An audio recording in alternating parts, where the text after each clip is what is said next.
നമസ്കാരം. Indian reserve bank പുതിയ 50 രൂപ നോട്ടുകൾ പുറത്തിറക്കാൻ പോവുകയാണ്. RBI ഗവർണർ സഞ്ജയ് മൽഹോത്ര ഒപ്പിട്ട ഈ നോട്ടുകൾ ഉടൻ വിപണിയിലെത്തും. മാറ്റങ്ങൾ എന്തൊക്കെ?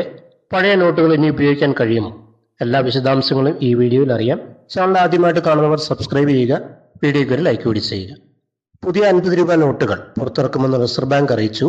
കഴിഞ്ഞ ഡിസംബറിൽ മുൻ റിസർവ് ബാങ്ക് ഗവർണർ ശക്തികാന്ത ദാസിന്റെ പിൻഗാമിയായി നിയമിതനായ RBI ഗവർണർ സഞ്ജയ് മൽഹോത്രയുടെ ഒപ്പിട്ട 50 രൂപയുടെ പുതിയ നോട്ടുകളാണ് പുറത്തിറക്കുക. റിസർവ് ബാങ്കിന്റെ 26ാമത് ഗവർണറാണ് സഞ്ജയ് മൽഹോത്ര. സുരക്ഷ വർദ്ധിപ്പിക്കാനും കള്ളപ്പണം തടയാനുമായിട്ട് അവതരിപ്പിച്ച പുതിയ സീരീസ് നോട്ടുകളുടെ മാതൃകയിൽ തന്നെയായിരിക്കും ഈ നോട്ടുകളും ഉണ്ടാവുക. നോട്ടിന്റെ മുൻവശത്ത് മഹാത്മാഗാന്ധിയുടെ ഛായാചിത്രവും പിന്നിൽ സാംസ്കാരിക രൂപങ്ങളും ഉണ്ടാകും. അതേസമയം പുതിയ നോട്ടിൽ പുതിയ RBI ഗവർണർ സഞ്ജയ് മൽഹോത്രയുടെ ഒപ്പായിരിക്കും ഉണ്ടായിരിക്കുക. മറ്റു പരിഷ്കാരങ്ങളൊന്നും RBI സ്ഥിരീകരിച്ചിട്ടില്ല. 50 രൂപ നോട്ട് മാറ്റേണ്ടി വന്നതിന് കാരണം നോട്ടുകളിൽ RBI ഗവർണറുടെ ഒപ്പ് മാറ്റുന്നത് RBIയുടെ പതിവ് നടപടിക്രമങ്ങളിൽ ഒന്നാണ്. പുതിയ ഗവർണർ ചുമതലയേൽക്കുമ്പോൾ റിസർവ് ബാങ്ക് പഴയ നോട്ടുകൾ പ്രചാരത്തിൽ തുടരാൻ അനുവദിക്കുകയും ഒപ്പം പുതിയ ഗവർണർ ഒപ്പിട്ട നോട്ടുകൾ പുറത്തിറക്കുകയും ചെയ്യുന്നു. പുതിയ നോട്ടിലെ മാറ്റങ്ങൾ നിലവിലുള്ള നോട്ടിന്റെ തുടർച്ച തന്നെയായിരിക്കും.